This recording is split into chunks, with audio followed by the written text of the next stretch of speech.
that day, I get emotional. And I know it sounds crazy, but honestly, it was such a great night. I never, and I Yeah. said, oh, and I played for Lazio. The boys have played a big part in my life. People, please come and party with us if you want. Christmas night, blah, blah, blah. Brother, no one turned up. Line them up on the deck and I'll start filling their stomach with the vodka. Long journey, and I might not come back. Skinny kid, like I was skinny. Like he's denying that he offered me the job. Where you come from, you realize you actually have so much. The reason I am on routine is because of him.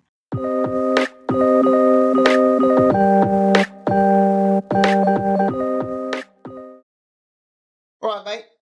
Hello, mate. All right, so kicking off from the last episode we kind of went a bit deep, It and was we went a bit you, deep. you, So I think, you nearly got me. yeah, let's see if I can get you in this one. No, I won't get you in this one. Yeah. So this one will be a little bit lighthearted. I think what would be cool is to tell people a bit about what happened after you could speak English. Yep. And I think the first topic is, you spoke about football academy and that Yeah. being such a big part of, your group of friends. So tell us a bit about that. Yeah. So during the period of still being an asylum and not getting our residency and everything, so I picked up English, from the English course that the Home Office have provided for immigrants.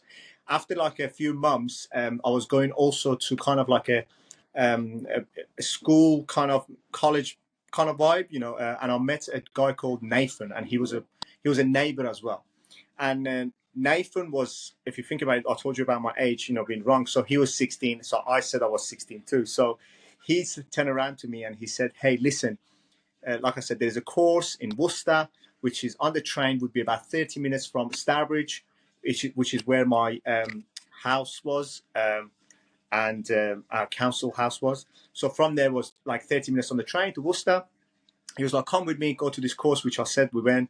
And obviously, I did the trial for the academy, and my manager at the time, the manager at the time was Ray Woods, and he was very strict. And I think to this day, he's the reason why I kind of am how I am, because I don't take no for answer, and I'm so like driven to do well, because he kind of was like so strong on us. And when we went to the trial was like few days, right? And then we get to the trial, and obviously he puts a session on, and then we get to the session, and I'm like rapid, I'm so fast, and I'm running and everything else, and everybody are like, oh my god, we signed a foreigner. Like obviously I couldn't speak such the greatest English, and they're like, oh my god, we signed a foreigner, look at him, like he's fast and everything.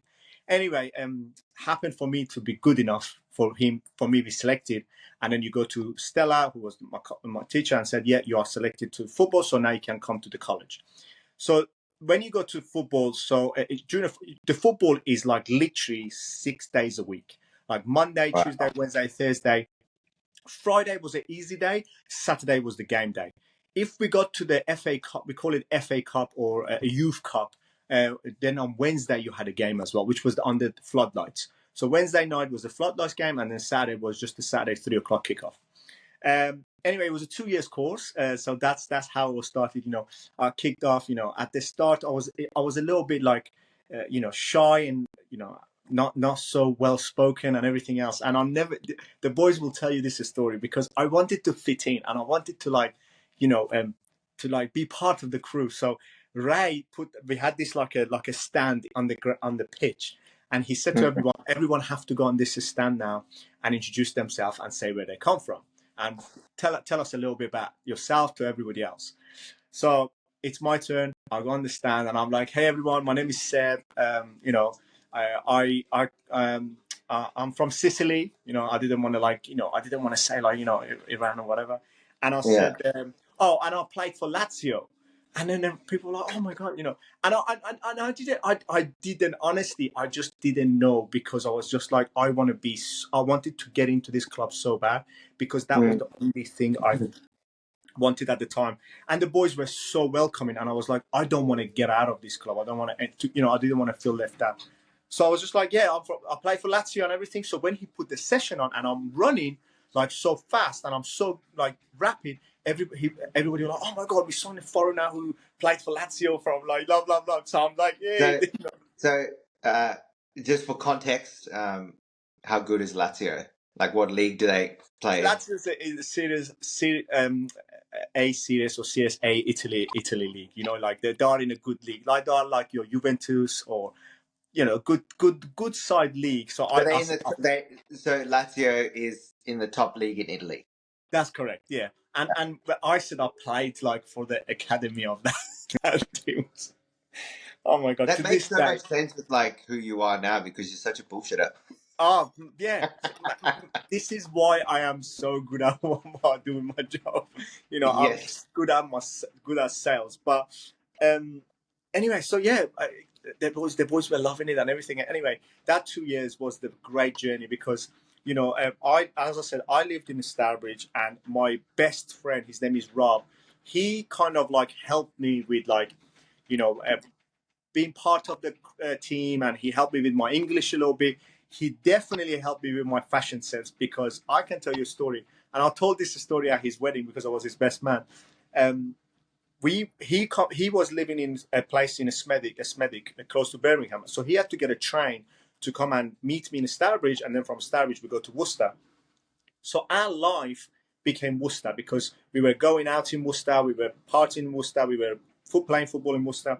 So one Saturday he said, look, I'll come and meet you in Stourbridge, and then from Stourbridge we go to Worcester for a night out on Thursday. I was like, fantastic. So he comes and meets me in Stourbridge, and then he gets off, and then the next train doesn't leave till like another 20 minutes. So he comes up, and I swear this is truth. He comes up and he sees me and he says, what the fuck is that you're wearing? And I cannot tell. You would piss yourself when you saw me what I was wearing. I was wearing this long cardigan from I reckon Primark, and Primark, if nobody knows, is like a very cheap clothing in UK. Like everything's like £5 or £10. Anyway, and I was wearing these jeans, baggy jeans, and just sneakers. And obviously my hair, I had hair at the time, so my hair was proper gel to the side. Oh my Mate, gosh. he took me to the waiting room in a train station, and he said, take that cardigan off. And I took the cardigan off, and he take it off and he throw it in a bin in a waiting room. And he took his denim jacket off. He had a denim jacket. He gave me his denim jacket, and then he rolled the sleeves up, and then like he kind of like made it a little bit. He goes, okay, don't you ever fucking wear that cardigan again. Is that is that cardigan something you would wear now? No, no. Honestly, if I showed you what I was, honestly, I can actually picture myself what I was wearing because now I look at how I'm dressing and how my fashion is back to then. I swear to God, it was the funniest thing. And then when we go out, we didn't have anywhere to stay. So me Yeah. and Rob was regular to go out with other boys were coming from other cities around Worcester. So me and Rob go out, and other people were able to go back to their homes because it was close to Worcester, whatever. Mine and Rob was like 30 minutes train journey, and the last train was 12:30 at midnight. But think about it, we are out, and the clubs are not closing until 3 a.m. Right? So what do? We found this 24/7 fish and chip shop called Shakey's in Worcester. So when the club finished, we are obviously a little bit drunk. So we used to go and stay in Shakey's, order a fish and chips or a kebab till 6 a.m. or have a Oh little bit my of a nap on the God. table. And then 6 a.m. catch a train back home. And then obviously it was a weekend or Friday, whatever. So that was Oh our my thing. gosh. Then obviously when the football finished, I got into a college which was like I told you I did accountancy and business and all that stuff. And then when I got into college, I got given a student house. And I was the Mm. only person to start living in Worcester. So everybody who were living outside Worcester were coming to Worcester and staying with me. And this student house was like one bedroom, like just a bedroom with the bathroom in it. And, Mm. and the kitchen was shared with another 18 students in the hall. So Wow. it was that. So people were coming and staying in my place on the floor or on the couch or whatever. And we were going out and obviously coming and crashing our mind, and next day get a train, go back to this. So that's how I met. And then obviously it was Rob, and then I met James. We call him Myth. And then there is Warren, who met through John. John was kind of like a Roy Keane of the team. He's Scottish. He was aggressive. He was a leader. So he was driving the team. And then obviously Rob, we used to take a piss out of him. You know, he was just one of those. He had a long hair from Birmingham, and he used to, like, you would call him like a model boy. And then Myth was just like, he was a leader as well. He come from like a place called Dudley. So he he was another. So that's the three of the core. And then obviously I met Warren through John, because John went to school with Warren, and he obviously I met him after football. And the funny thing is, Warren used to have a 1-bedroom apartment in Worcester when he moved from his hometown. He wasn't in football. He just he knew John, so John introduced us to him. And his place was called 9C. And then it was a small apartment, like a studio. And every time we were going out in Worcester, after I gave up my student house, because obviously after 2 years you can't, we used to sleep in his 1-bedroom apartment. There was a mattress in the floor in front of the main door you open. So it was a main door you open, and then there was a small kitchen you go in, and then it was his bedroom. There was a mattress on the floor. It was me and someone else who was staying, going out that night, sleeping on a mattress, and obviously the kitchen, and then his bedroom. We kind of lived there for a while. That's so funny. And then that's what. And then Shaggy, we call him Shaggy because from a Scooby-Doo, but his name was Matthew Atkinson. Anyway, he was a very, very, very good midfielder. I still to this day don't know why he never made it. But anyway, we think he never made it because we just loved partying in that 2 years. You know.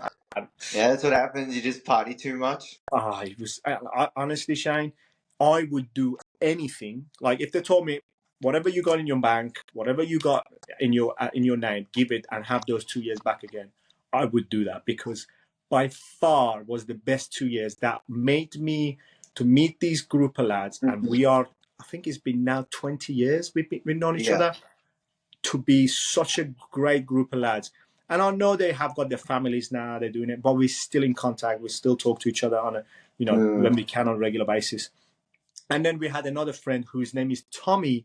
He came through the group from James. Myth introduced us to him, and he used to play for West Bromwich football team, which is kind of a League One at the time. But yeah, he's so it's kind of that is the core of the group. That's the core group. So that age, so you were, was that 20 to 22?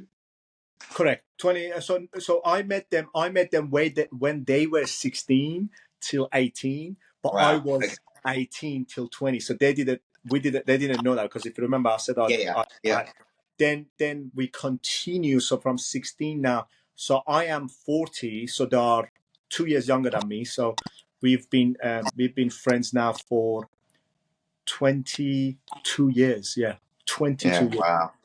It's incredible. Honestly, by far one of the reason that I because when we lived in a council's house, it was a place called Lai, and it was full of foreigners, Indians, and Pakistanians and all that. If I didn't get out of that town, and if I didn't meet and I didn't play football, again, same as Iran, I don't know what the hell would have happened to me. Because maybe met someone and had a family and worked office job from 9 to 5 and whatever. So that the boys have played a big part in my life. So then what happened after that? Like, what happened? Like, did you guys go your separate ways? Like, what was? No. Where did you go to next? So after the football, obviously we kept in touch. Everybody, most people like myself, Rob, Warren was living in Worcester anyway. So then John and Myth, we all moved to Worcester. So we all got a place in Worcester.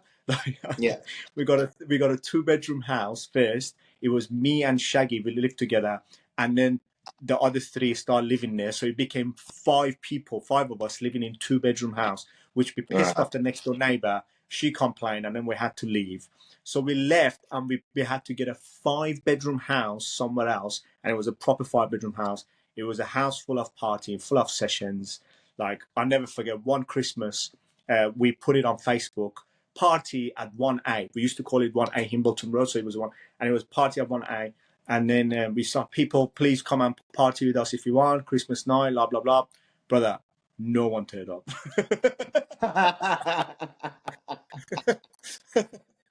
No one turned up. And I then honestly, I thought you were gonna say like heaps of people rocked up, the cops rocked up, everything, and now you're like, no one rocked up. no one turned up, bro. And then we had a party. It was we were so, obviously we're young. I think 22, 23. We was partying and everything. I'll never forget this moment. It was a New Year's Eve, and no one turned up. Like, we was just like, okay, we're gonna party it ourselves. So we went on top of the roof, and Shaggy at the time had a golf club, and we just started like swinging a golf balls like as far as we could, and it was like Happy Like New Year. little shits. And then we party like for another 3 or 4 days, not getting out of the house, and just session after session. And you know what happens when you session it. And then yeah, that was it. And then that period, obviously, after that, 5 of us living together, then obviously everybody went, like, found partners or whatever, they moved out. And Yeah. then I went back home. I went back to Stourbridge. I went back with my mom. My mom moved to Worcester. So my Yeah. mom from Stourbridge moved to Worcester because I was living in Worcester. So my mom Yeah. and dad moved to Worcester, and then I went back to live with my mom for a bit because I wanted to save some money to buy my first house. So during this period, moving with my mom and everything, I got a job. I got a job with a maintenance project management company as a cashier, because if you remember, I did accountancy, and then the teacher said to me, don't go to university, go and find a job, and at evening do a course which is called AAT, which was similar to going to university, but in 3 years you will get the same qualification with the experience. Yeah. And then I found a job as a cashier, and the cashier was like, the tenants at each property will pay something like check or whatever for the maintenance monthly they pay, and then I would obviously put that on an Excel spreadsheet and then take it to the bank or whatever, cash it. And slowly, obviously, I've learned accountancy. I've done the course and everything. I became an assistant management accountant, and Yeah. then I did, like, profit and loss account and all that stuff. And then I moved to a company called Halcro, which was more engineering company. Yeah. And I was there for 8 years. 8 years I worked for that company Wow. as a system management accountant. And then I moved out of my mom's house, and I obviously lived with a friend of mine, Shaggy, for a bit. And then after that, again, I purchased my own property. So I was 28, 29. I got my Yeah. first property. And then I was when I got my property, I purchased it, and then I was sitting. Oh, actually, before that, my boss at the time, he was just like, "What are you?" He called me in, and his name is Neil. He called me in, and he goes, "Come on in, I want to have a chat with you." I was like, "Okay, cool." So he called me in, and he was just like, "You know what? I don't think you should be here." I was like, "Neil, what are you talking about?" He was like, "I don't think you enjoy accountancy, and I think you're doing this because your dad wanted to do this." And I was like, that's deep. And I was like, what do you want me to do? He was, I think you should go and do something that you're passionate about. I can see that you can't sit still. Like, you sit on that chair and you're moving. You look at a screen and you hate it. And I was like, oh. So I left that, and then even though he said that, I found a job in Birmingham working for another maintenance company. But this time the money was better, the role was better, and when I went there, that role helped me to buy the property, right? Because the Yeah. salary was higher. So when I purchased the property, I was sitting in the property like this. There was a couch. I had a TV. The TV wasn't even on the wall. The TV was on the floor. Nothing in the house. I had a bed upstairs and whatever. And I'm just sat there and I'm thinking, what now? Like, literally, what now? I just got on my property and everything. And that was the moment I was just like, you know what? I'm just going to go travel. I'm going to sack everything off. I'm going to quit everything. I'm going to go travel. So I hand my notice in at the Birmingham job. And a friend of mine, funny, believe it or not, there's a friend that I met during this train journey I was doing to Birmingham, Worcester. Her name is Lorna, and she's actually moved to Melbourne recently. And I told her, I was like, Lorna, I'm out of here. I'm going. She was like, what do you mean? She was like, I'm going traveling. She was like, you ain't going traveling. I was like, trust me, I am. 5th of May 2015, I got my one-way flight out of the UK. And yeah, first flight was to Singapore. To this day, I don't know how I did that, because the moment I got at the airport, my dad took me to the airport, and I cannot tell you, like, I was so fucking scared. I was shitting myself. I was like, what am I doing? Like, I was like, what is going on? Like, I don't know I don't know if it was apprehensive, or it was excitement, or it was shitting myself, whatever it was. I don't know. Anyway, I had a backpack. I got a picture up. I had this big backpack. Got on the plane, and yeah, here we go. For a person who couldn't leave the country, because when we left Iran, I didn't get my citizenship till, or my residency till, I was 24, 25, real 24, 25, right? And when I played football, this is the story as well. When I played football, the boys got to go to Barcelona to play against a team in Barcelona as a tournament. And I couldn't go, and I had to come up with a story to the boys, because I didn't want to, I felt embarrassed. They're like, oh, Seb, you ain't coming? I was like, oh, yeah, the passport is not ready, I can't go, my mum's not feeling well, all that. I came up with, I don't know what excuse it was, whatever I came up with. But then later on, when I told Rob and the court, like, the story, they were like, oh, wow, that's what. I was like, yeah, because I couldn't get out of the country. But that was the first time someone, I left the country. Obviously, I did other trips, like I went to Ibiza with the boys. I did all that stuff, those little trips. But you never. couldn't do Barcelona? No. So the Barcelona was during the football, which was, I was still asylum. When I got my citizenship, me and the boys decided we're going to go Ibiza. So after my citizenship, I was able to travel. So I went to Ibiza, all that stuff. But I never left the country like I left Iran for good, right? So this is the first time I was actually going for a long journey, and I might not come back. And it was a year of traveling. So yeah, I'm on the plane to Singapore, and yeah, that was after working in UK and getting my property. So now you're around what, 28, 29, 30? Now I was actually at that time I was 30. I was 30 years old. Yeah, I was 30, and my working holiday visa for Australia was valid till I was 31. So you get a working holiday visa before you go to Australia, and then when you get it, you have got 1 year to get to the country, and then the moment you get to the country, it's valid for another year. So I had till I was 31 to get to the country. Okay, so did you go Singapore, Sydney, or? No, I went to Singapore, and then in Singapore, on the plane, I was coming off the plane, and I met these two girls, and they were like, "Oh, where are you staying?" I was like, "I'm staying in this hostel." Blah, blah. Oh, cool. So I did 3 days in Singapore, and then they were like, "Where are you going after here?" And I was like, "I've got a flight to Sydney," and they were like, "Oh, come with us to Bali." And Shane, not kidding you, like, I didn't know where the hell Bali was. Like, I was just like, Bali. They were like, yeah, we're going to Bali. Come with us to. I was like, all right, I'll come with you, Bali. So I went to Bali with them, and then when we went to Bali, obviously you know what Bali's like. We get to Bali, it's fun and everything else, and then 2-3 days in Bali, we did Ubud and all that stuff, and then they were like, hey, we're going to a place called Gili T. And I was like, what the fuck is Gili T? They were like, oh, it's a 3 island of Indonesia called Gilis, and Gili T is a party island. Do you want to come with us? I was like, okay, cool. So we go on this fast boat. It's an hour and a half from Bali to Gili, and the island is, you've seen it, is in the middle of the ocean, like one island. You can walk around the island an hour and 35 minutes walk if you wanted to. That's how small that island is. Crazy. So we get to the island, and I think it was Thursday or Friday, and this island, Thursday nothing happens, but Friday to next Thursday there is a party happening every night, right? At this. So is there only one night that there's no party, which is So Thursday Sunday night? is chilled. Sunday is chilled. Like in the day, nothing happens, but Sunday night happens. And then Thursday, the reason for Thursday is because Indonesia, Muslim country, on Thursday they bring things down because Friday is a prayer day.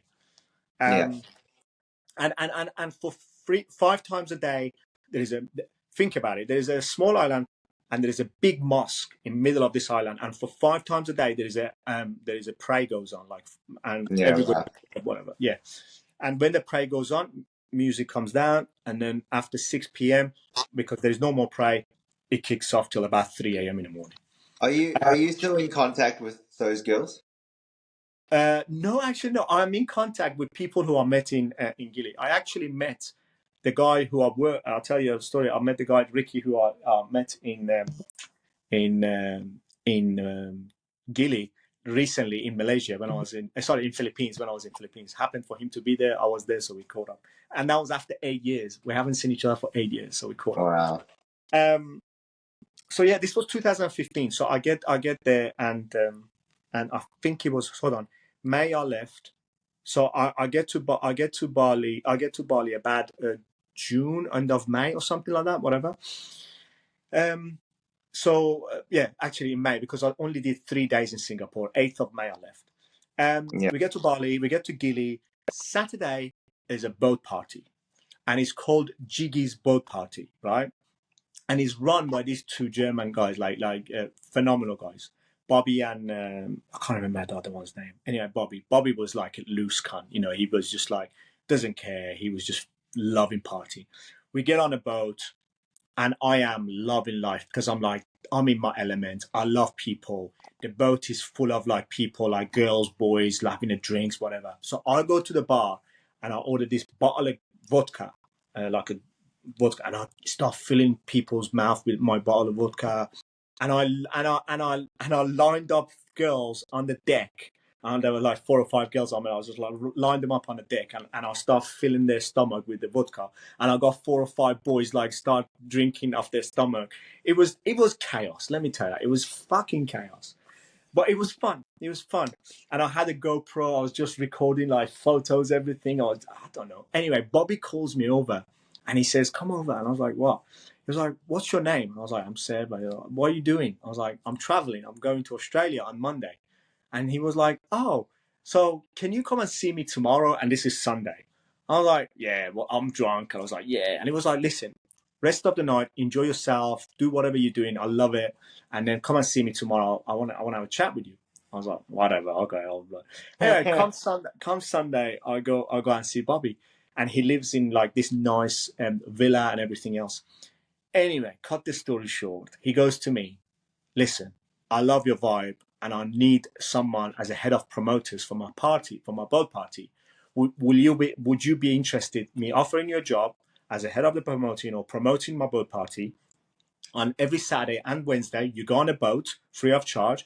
All the drinks are free, and you just sell tickets for me on the island. And whoever comes on, you take, like, for example, if the tickets were like 100, let's just say it was $100, I take $20. He keeps 80. And I was like, what else do I get? It was like, I give you a bike because in an island you couldn't drive a car, and it was just a bike or a foot. And I'll let you stay in a promoter's house. And promoter's house was like me and other promoters, right? And it was only 2 or 3 of us. 6 months later, I'm still on that island. 6 months. Wow. 6 months. 6 months. 6 months. I'm selling tickets. I'm promoting that party. And after a month and a half, I got a little bit bored of that job. So I got offered a job by Ricky, who was a hostel manager called Gili's Hostel. And he said, look, come and work as an assistant manager with me, and then you can take the guest on the boat on Saturday and Wednesdays. So win-win situation. I'll give you a salary. If you take the guest to the boat as well, you get your percentage from the boat as well. Yeah, you get like a bonus. I was living like a king. I'm not going to lie to you. I've saved so much money because the money was just not like it was. I wasn't paying for food because I was getting my breakfast, lunch, and dinner at the hostel. I wasn't paying for drinks, and I was saving every time. Yeah. So all the money was in your pocket. All my money was in my pocket, and it was just honestly, apart from Sundays, we had fun. Like I love for you to see the picture of me then and now.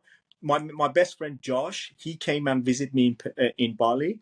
The one that's in Perth. Yeah, the one he's in Perth. And actually, I forgot. He's not one of the core, but he's came in after I've moved to Worcester, and I've known him now for 15, 16 years. He's in Perth, and he came to see me in Bali when he was traveling. And honestly, me and him got a picture compared to what I looked then, I was a skinny kid. I was skinny. I mean, even when I met you, what, 6, 7 years ago, you were skinny. I know. Well, hold on. Did we meet? Now, 2018 we met, I right? don't know. I just forget. 6 years ago. Six Yeah, years ago. 6 years ago. Yeah, 6 years ago. 6 years ago. 6 years Yeah, ago you we were met. skinny then. 20, mate. The anniversary is coming up this month. Oh, there you go. 28th of Oh wow, 18th of it's June. I June. forget that it's June. It's June this year. It's gonna be 6 years this year. So yeah, I was anyway. It was just partying and partying and partying. Anyway, so what happened? I had to get to Australia because if I get to Australia and I don't use my working holiday visa, it would expire. And when you turn 31 in Australia, you are not allowed to do uh, um, another. You can't apply for a working holiday visa again because after 30, you're only allowed to get Yeah. 1 year working holiday visa. You can't even do a farm work. Anyway, I left in November. I flew to Perth, and there was three brothers. They called themselves triplets, and there were three triplets. Like they were born within. Well, they weren't three triplets. They were just triplets. Oh, sorry, triplets. You see, English Three is still triplets not. would be 9. You see, triplets. It's still not good.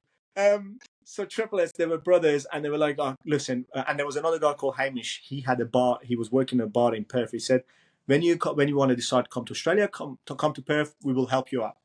I get to Perth. Hamish picks me up from the airport. He delivers exactly what he said. Gives me a room Nice. in his house with his friends, and then get me a job at the place called Matisse Beach Club. And I was making cocktails, and I didn't know how to make cocktails, but there was a book that tells you how much to put in the drinks, and you make cocktails. Anyway, after a month, I was just like, oh, this is boring. I'm not feeling Perth. So my close friend Dean, he was part of the academy, but he was the older group. So you had 2 years of academy. The first year the young people, and then second year, and then the second year gets move on, and then the first year come in, and then the new blood comes in, right? So he was the second year. So Dean called me and he said, I'm in Sydney.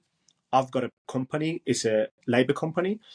Come and work for me. I'll give you a job as a sales manager. I'll give you a mobile phone and a card and a laptop, and I'll tell you what to do. I was like, you know what, Sydney, I wanted to go there. Fantastic. Booked a flight, get to Mm. Sydney. The guy delivered. He got me a job, he got me a salary, he paid, he got me a phone card, everything, and he got me a job. After 12 months, when your working holiday visa is over, you're allowed to get a sponsorship to stay Yep. longer, Yep. or you get a second year working holiday visa by doing 3 months of farm work in Australia. But because I was 31, you are not allowed to do 3 months of farm work because farm work is only valid for people up to age of 30. Mm. And then I was just like, Dean, can you help me out? He was like, mate, my companies are small. We looked at the lawyers and everything. We can't sponsor you. I'm sorry. So Yeah. I left. I had to leave, and I left Australia. Yeah. So you left Australia. I, What happened? I, I left Australia, and then I decided to do traveling. I did proper traveling there. So I went Okay. Southeast Asia. I flew Yeah. to straight away. I flew to Vietnam. I did the bike ride from south to north of Vietnam and back Yeah. with the bike. A month and a half there. I did 2 weeks with a family teaching kids English, and it Yeah. wasn't like that. It was just like holding like a little card saying elephant, and the kids had to say elephant. And then Yeah.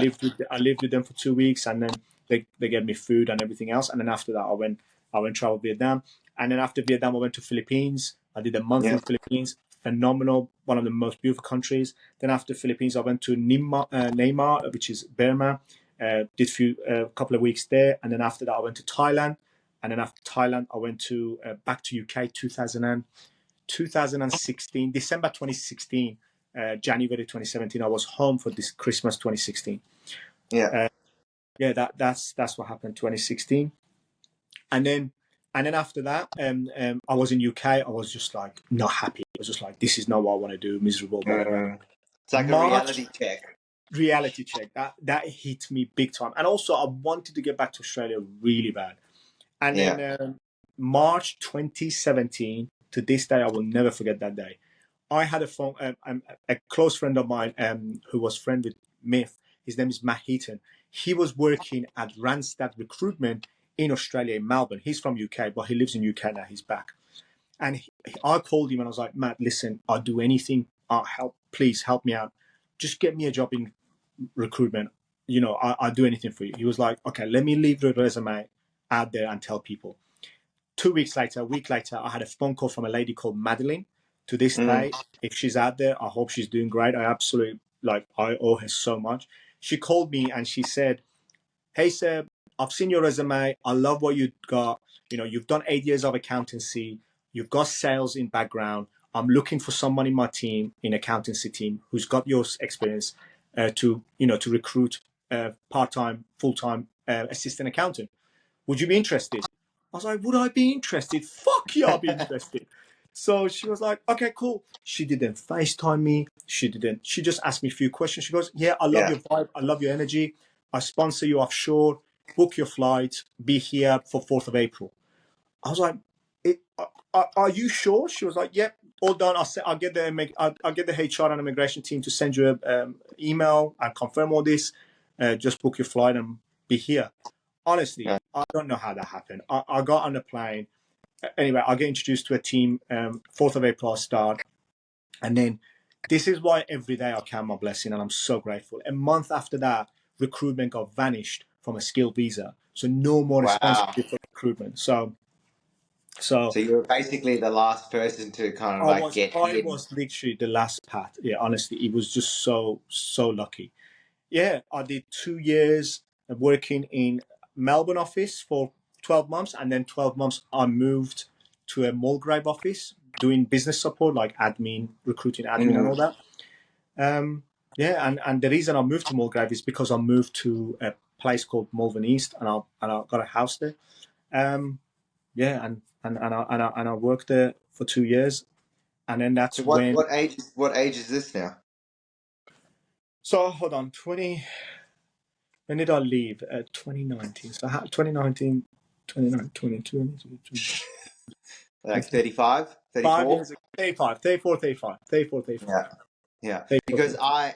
I met you while you were in the Mulgrave office. That's correct. So Yeah. we bumped into each other because I was going to Moorabbin CrossFit, and that time was a great time for me because after a year of being in Randstad in the Melbourne office, I didn't really feel Melbourne was home, and I didn't feel like I didn't find a community that I wanted and everything else.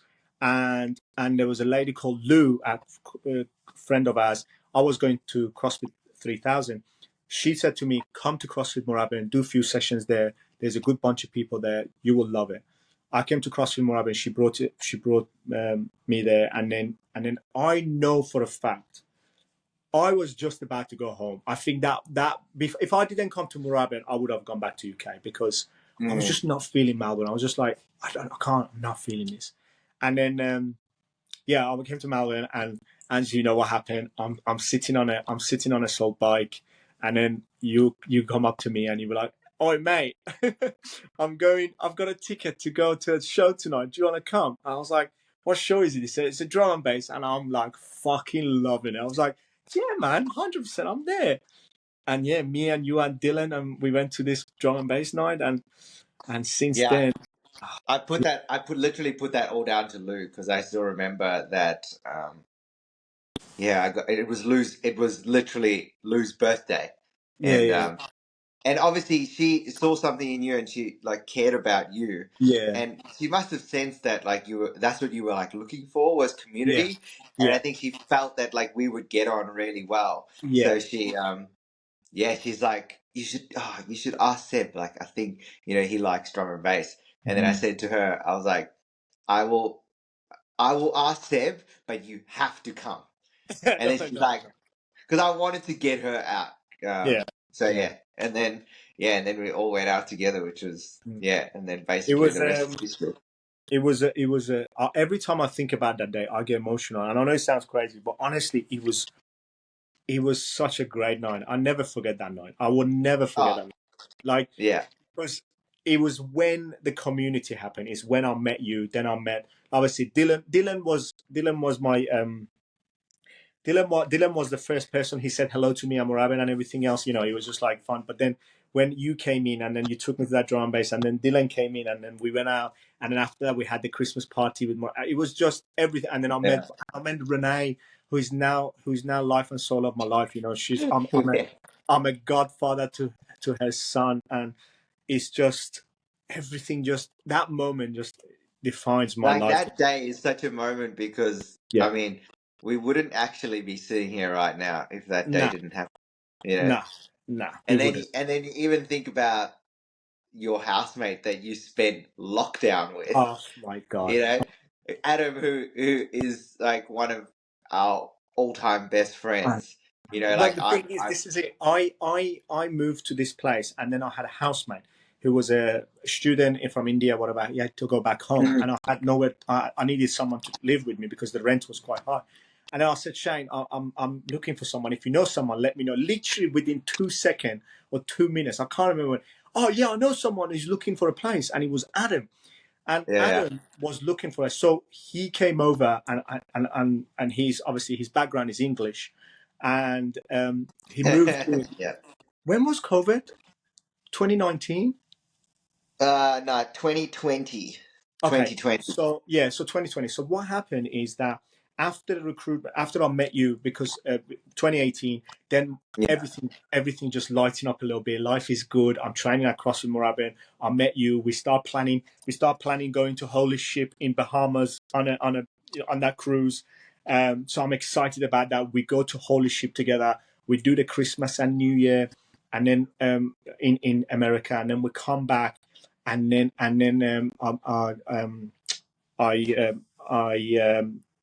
I move into my place, the one in Malvern East, and then I said Yeah. to you, I was just like, and then after the Mulgrave, I met my current boss, who's Chris, again through you, because at the Well, time. he was at CrossFit Moorabbin.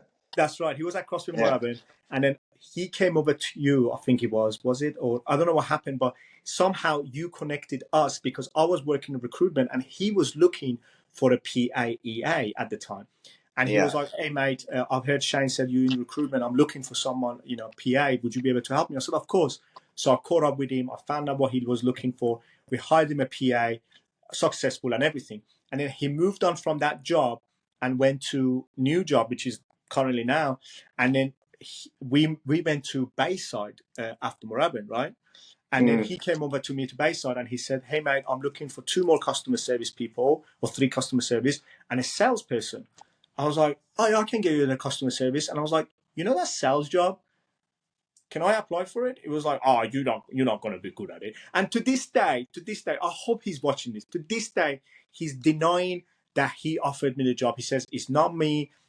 I'm not going to take a blame or take a credit for that. I didn't hire. Even I'm doing great for him, but he still denies it. He was like, "Oh, I it was our COO who hired you."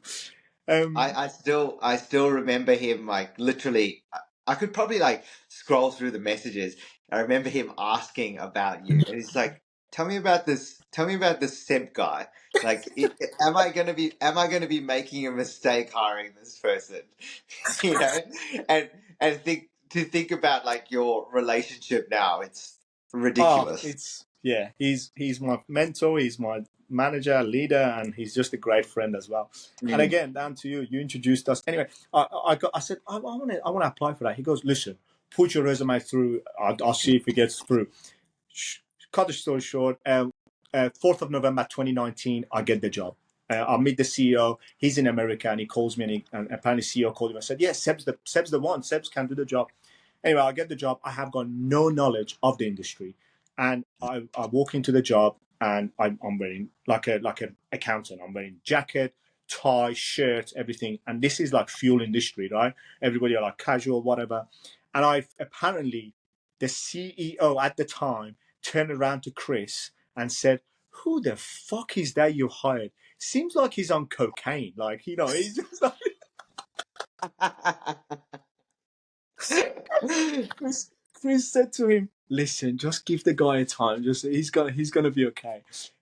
Which fast forward to 6 months later, I closed this deal, and then he emailed me. His name was Reed Layton. He emailed me and he said, "Seb, I just want to tell you, I fucking love you, and I'm so glad we hired you. I printed it off and framed it because I was just like, I'm so happy that the CEO like, you know. Yeah. So that time, the 2019, I got the job in November, and then COVID kicked in 2020, correct? Yeah, 2020. Yeah, 2020. And I needed someone to live with me, and then you introduced Adam. Adam came over and he was like, "Oh mate, I love the place. This is great. I work as a PT. You know, I'm always out. Blah blah blah." I was like, "Listen, mate, I don't care what you do as long as you are clean. I just need someone clean." He Yeah. was like, "No, no, I'm clean." Moves in February or March. I can't remember what it was. Moves in, brother. Literally after 2 weeks or 3 weeks of happening, COVID kicks in. Yeah. Lockdown. Yeah. 2 years of lockdown with this kid, and not a lie, the best 2 years ever, because he told me a lot, and I've learned like I've told him a lot, because he had to work in school, and 7 Yeah. a.m. he had to wake up and put his laptop on and like do it like a class, and he was like Yeah. class, which is like moving, and I had to sit in a corner. Brother, I'm talking about one. You've seen our flat. It's a small Yeah. living room, 2 bedrooms apart from each other, and a kitchen in the middle. I don't know how we did it, and every day we talk about like how we did that 2 years. Mm. By far, like incredible 2 years, because we had a balcony, and Adam was like, "Listen, this is our plan. This week we get up, I do my class, you do your meditation, whatever you're doing, your routine. Then we get out of the house. We're only allowed to go 5 kilometers. We get out of the house, we go for a walk, we get a coffee, we come back, we train, and then we go with our work." He put that routine, and I Yeah. think the reason I am on routine is because of him. Like Yeah. every day that, like when I go travel with, obviously I travel with work. When I'm away, like in different countries, I have to still do my routine. And I Yeah. personally think it's because of him, because he injected in me that every day we're doing this, we're doing that. And yeah, 2 years of COVID together in a Yeah. smaller country. Doesn't surprise me. I mean, Yeah. it's pretty handy to go into COVID with someone that's in the health and fitness industry. Yeah. And They're like, Sergeant. he's now my best friend. Like it's just, I didn't Mm. know the guy. Literally moved in 2 weeks, 3 weeks later, COVID hit. You're welcome. Thank you. Uh, I don't think it's gonna end there. I think you're gonna introduce me to more people in my life. So I'm looking forward to that.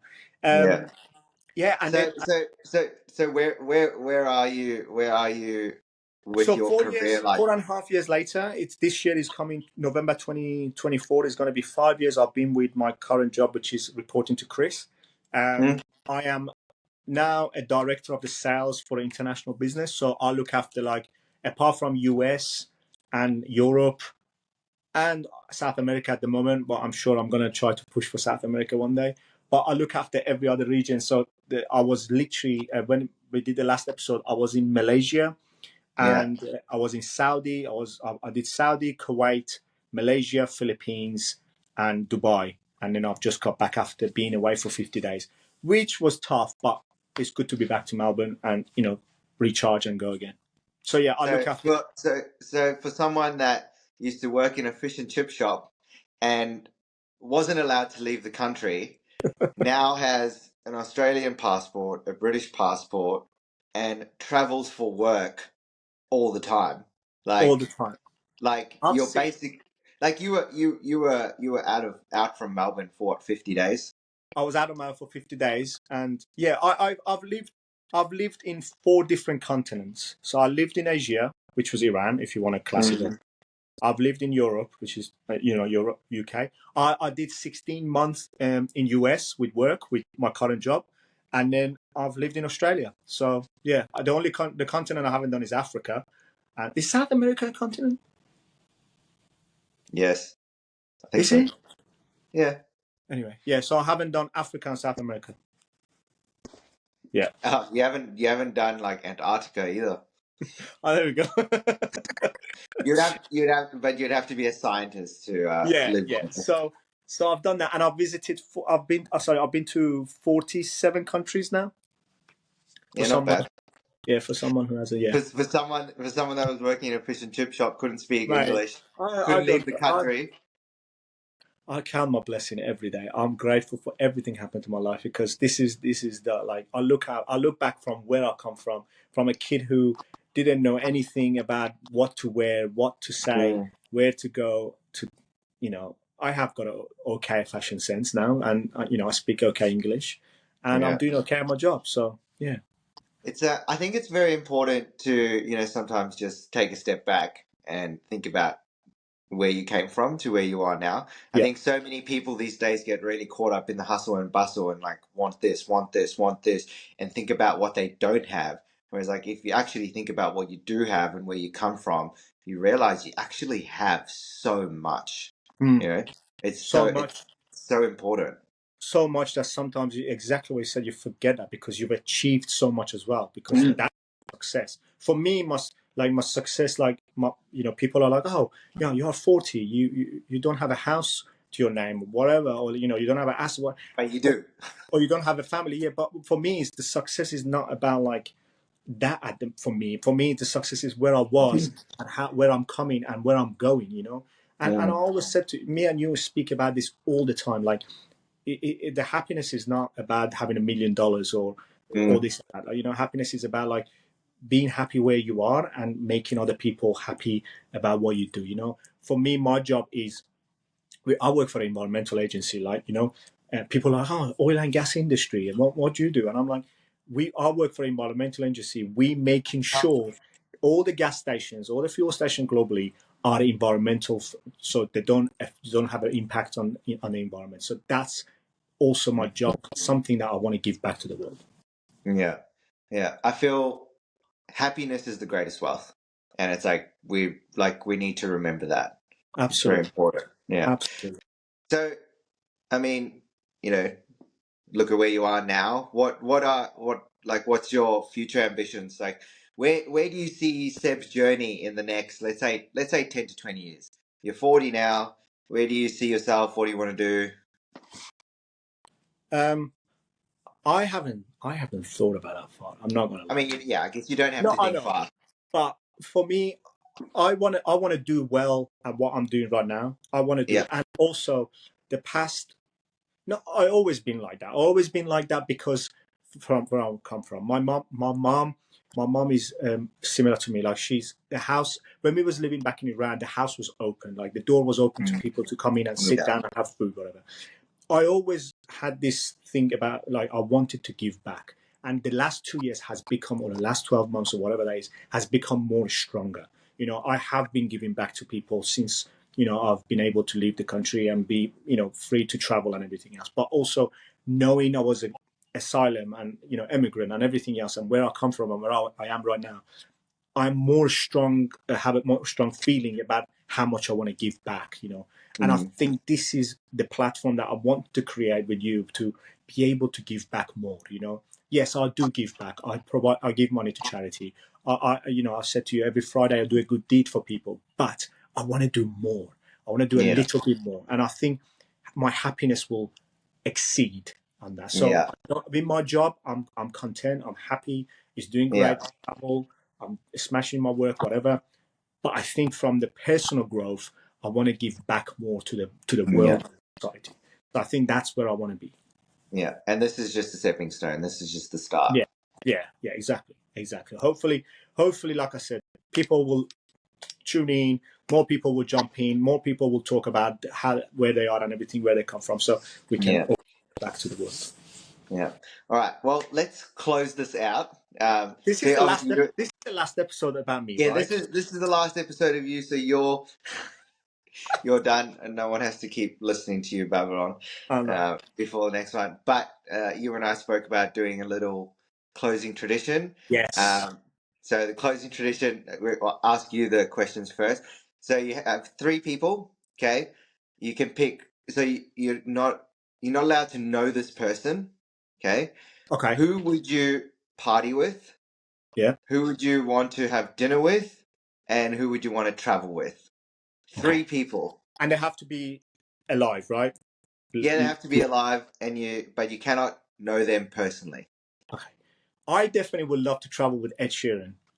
I think he would be fucking funny and like to travel. I think Okay. he would be. I think he would be like less maintenance. Like he doesn't have. He will be chilled, relaxed, and I Yeah. think he would be You phenomenal. go on tour with him, basically.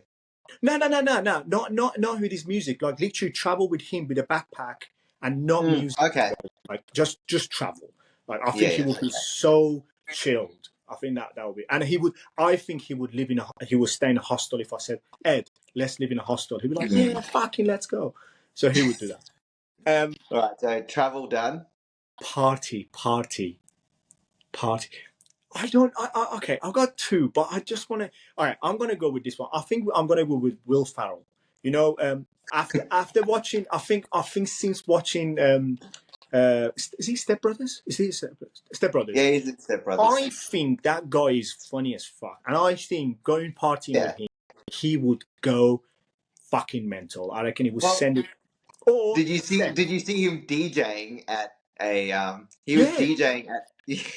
yeah, I saw that. You see, he's 50 plus, and he fucking Yeah. loves it. I think he will be Oh, fucking I think he would be a good time. It would be yeah. funny. And It'd be then fun. dinner, obviously, I had someone else, but he's not alive and everything. But I admire this guy. I've been to his show. I've read both his. I've read his book. Oh, I've read this book, and I listened to his podcast, and I think I would love to sit with Steve Bartlett. I don't know. yeah. I had. If you didn't say live, I was going to say Muhammad Ali because I think if you Okay. sit with Muhammad Ali, he had so much knowledge. He will feed you in about what to Yeah. do. Yeah. But then I was thinking about Steve Bartlett because one, obviously he's teaching me with his book, and then I've listened to his podcast, and also he's English. I think he will have a little banter at the dinner. We'll have a little crack, a joke, and everything else. So I think these are my three. The three males. Oh yeah, I didn't think about that. He didn't even think about that. Yeah, I But didn't that's think of that. okay. Yeah, I yeah, mean, those are the three people that came to your mind. yeah, So yeah, yeah, yeah. we'll see. But there is so many Awesome. people you can think of. You know, like if yeah, Ah, yeah, yeah. I think that's why it's quite a challenging question. yeah. I mean, like when I'm thinking about mine, I'm still, still kind of stuck on I one know. or two of them, but Yeah. I'll get there Awesome. eventually. Well, so this is the last one. So hopefully next one we're gonna invite someone else. I know we're not gonna get you involved yet. We will get you involved.